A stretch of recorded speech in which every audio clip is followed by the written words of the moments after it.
Assalamualaikum warahmatullahi wabarakatuh. Rekan-rekan sekalian, syukur alhamdulillah kita berjumpa kembali di Juanda BKR Channel.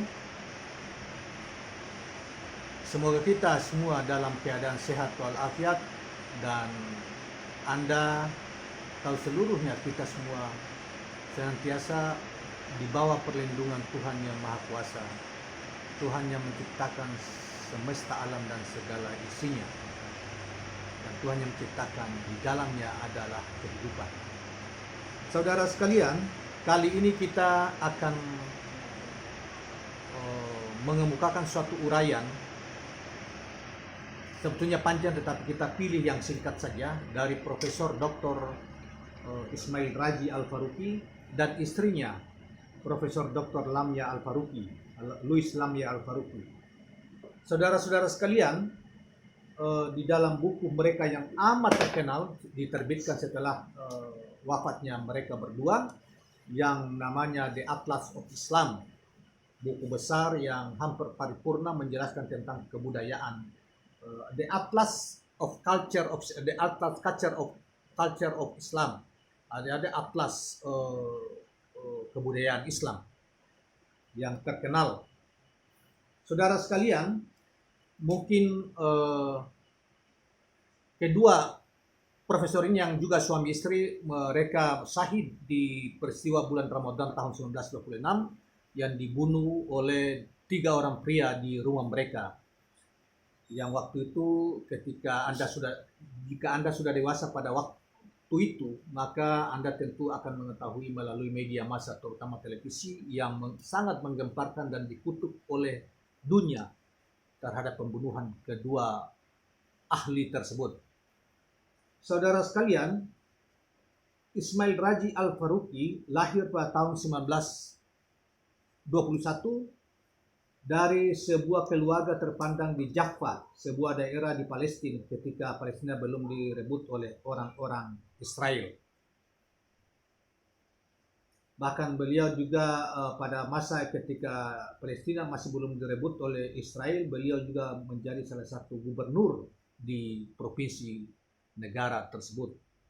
Tapi kita tidak perlu terlalu rinci untuk menjelaskan tentang siapa yang ini, tapi yang pasti bahwa beliau adalah di dalam perkembangan kemudian adalah seorang guru besar yang paling terkenal atau pemikir Islam terkenal di Amerika Serikat. Dan beliau adalah seorang guru besar pada Department of Religion di Temple University Amerika Serikat. Beliau juga kemudian mendirikan Association of Muslim Social Scientists, perkumpulan ilmuwan Muslim di dunia tentunya, dan mendirikan Institute of Islamic Thought atau lembaga pemikiran Islam internasional dan lain sebagainya. Kemudian saudara-saudara sekalian, istrinya adalah Profesor Louis Lamia Al-Faruqi, adalah beliau dilahirkan tanggal 25 Juli 1926 di Montana, Amerika Serikat. Ia adalah keturunan langsung dramawan terkenal Henrik Ibsen. 25 tahun kemudian tak diana ia menjadi istri Dr. Ismail Raji Al-Faruqi, sarjana muslim terkemuka yang lahir di belahan dunia lain, Palestina. Lamia Al-Faruqi kemudian memeluk Islam dan menjadi seorang pemikir Islam wanita terkenal di dunia yang berpusat di Amerika Serikat. Saudara sekalian, kita akan membacakan uraian mereka berdua di dalam buku ini, yaitu Atlas yang diterjemahkan dalam bahasa Indonesia dengan judul Atlas Kebudayaan Islam, yang judul aslinya tadi kita bacakan sebagai The Atlas of Culture in Islam. Saudara sekalian, berikut uraian beliau tentang apakah alam itu, atau apa hakikat alam semesta itu. Islam memandang alam dengan sangat serius. Sebagian besar Al-Quran membahas alam, baik langsung maupun tak langsung. Hakikat alam ditentukan oleh 5 prinsip, yaitu profanitas, keterciptaan, keteraturan, bertujuan, dan ketundukan. Saudara-saudara sekalian, agama-agama yang ada di dunia dapat dibagi antara agama-agama yang memandang alam itu suci, naturalis, dan agama-agama yang memandang alam itu profan atau transcendentalis. Taoisme, Buddhisme, Mahayana, Hinduisme, dan agama-agama kuno berada di kategori pertama. Buddhisme, Theravada, Yudaisme, Kristianitas, dan Islam berada dalam kategori yang kedua. Kelompok pertama berpandangan bahwa Tuhan dan alam hanya dapat dibedakan dalam pikiran, bahwa sesungguhnya keduanya satu dan sama. Menurut klaim mereka, alam adalah Tuhan atau realitas puncak yang mutlak. Namun modalitas bagaimana Tuhan dan alam ditunjukkan dan dipahami bisa berbeda. Asosiasi ini sering diungkapkan dalam mitos karena bahasa mitos memberi kemungkinan untuk itu. Di bawah termanya agama-agama naturalistik memandang alam bersifat ketuhanan, yaitu misterius, mengerikan, dan menakjubkan. Misteri atau tersembunyi yang tak dapat dimengerti dan tak dapat ditembus. Kemahakuasaan, kekuatan yang maha besar, keunggulan mutlak dan kekaguman, serta sublimatis, keindahan, pesona, dan kekuatan menggerakkan. Semuanya merupakan kualitas yang dinisbahkan kepada alam. Dalam beberapa agama naturalistik, keseimbangannya adalah pengutukan alam sebagai kejahatan. Iblis, degradasi dari yang mutlak.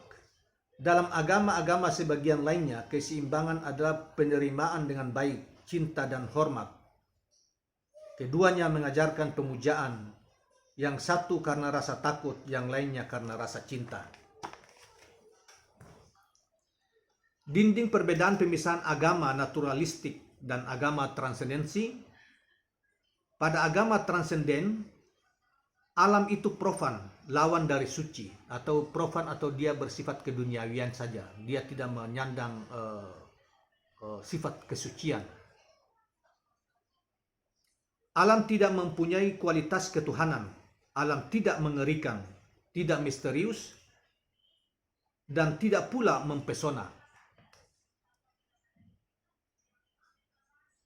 Alam itu sendiri adalah proses tumbuh dan hancur, suatu mesin jam yang kekuatan melekat dalam dirinya. Baik dalam totalitasnya, dalam unsur atau spesiesnya, atau dalam objek individualnya, alam adalah dirinya, bukan Tuhan. Tidak sakral, bukanlah realitas puncak. Bila agama-agama transenden membagi antara ragam teistik dan non-teistik, maka alam dipandang abadi atau fana, baik atau jahat. Bagi Buddhisme, Theravada, alam itu abadi tetapi jahat. Tanha, keinginan atau kecenderungan untuk berubah, dan penderitaan membentuk esensinya.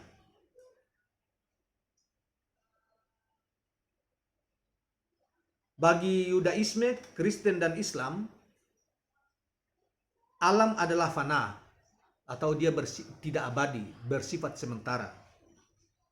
Dalam dirinya alam itu baik, namun dengan rujukan pada apa yang dapat dilakukan manusia terhadap alam atau bagaimana dia bersikap terhadap alam, maka alam dapat menjadi baik atau jahat.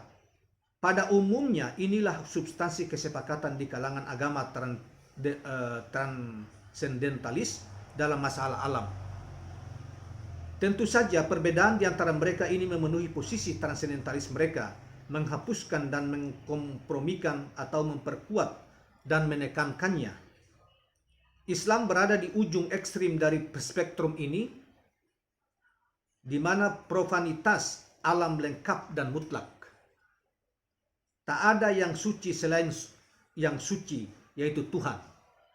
dan segala sesuatu yang lainnya adalah profan atau bersifat duniawi, sama sekali profan dalam semua seginya.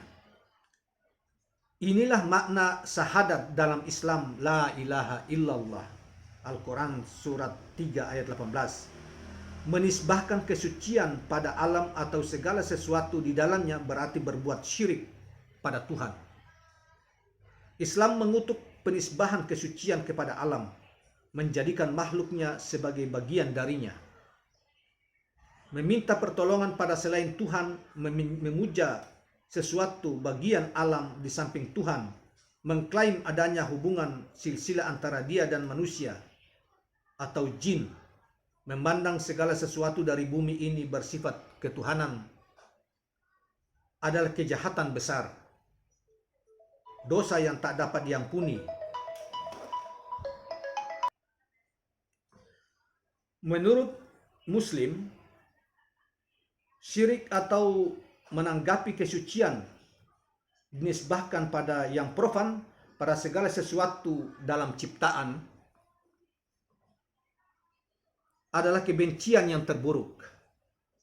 Ketika dalam proses transport mistik, Mansur Al-Hallas mengatakan bahwa dirinya suci, dia langsung dikenai hukuman yang paling kejam, disalib. Sebelumnya Umar bin Abdul Khattab yang terguncang karena wafatnya Nabi Muhammad SAW mengklaim status non-profan bagi Nabi.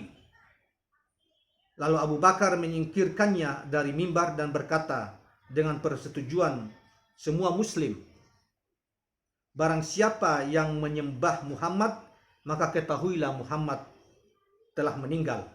Namun barang siapa menyembah Allah, maka ketahuilah bahwa dia abadi dan tak pernah mati.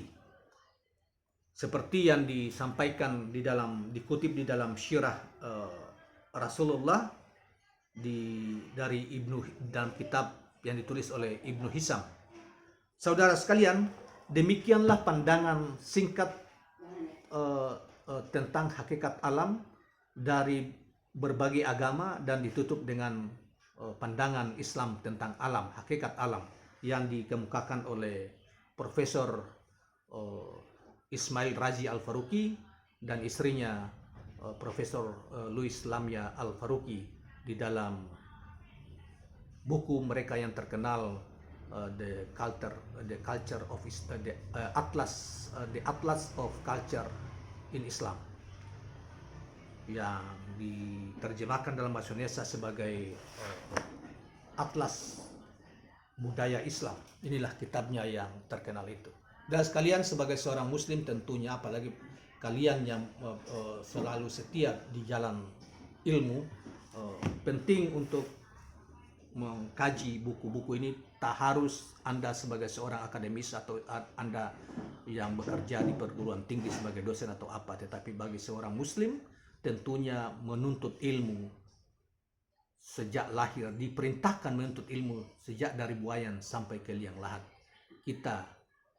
Oleh karena itu kita atau membaca tidak harus selalu berada atau bekerja di dunia kampus atau lembaga-lembaga pendidikan, tetapi bisa dilakukan dimanapun, termasuk di rumah secara otodidak untuk menjaga dan merawat pengetahuan, apalagi pengetahuan yang berkaitan dengan mengenal Sang Dia pencipta semesta, alam semesta, yaitu Allah Subhanahu wa Ta'ala. Saudara sekalian, itulah sekelumit penjelasan dari kedua ahli tadi di dalam kitabnya yang juga kita sudah sebutkan. Dan oleh karena itu kita sampai di sini, dan sebelum kita akhiri, saya ingatkan kembali, jangan lupa subscribe dan share channel ini. Assalamualaikum warahmatullahi wabarakatuh.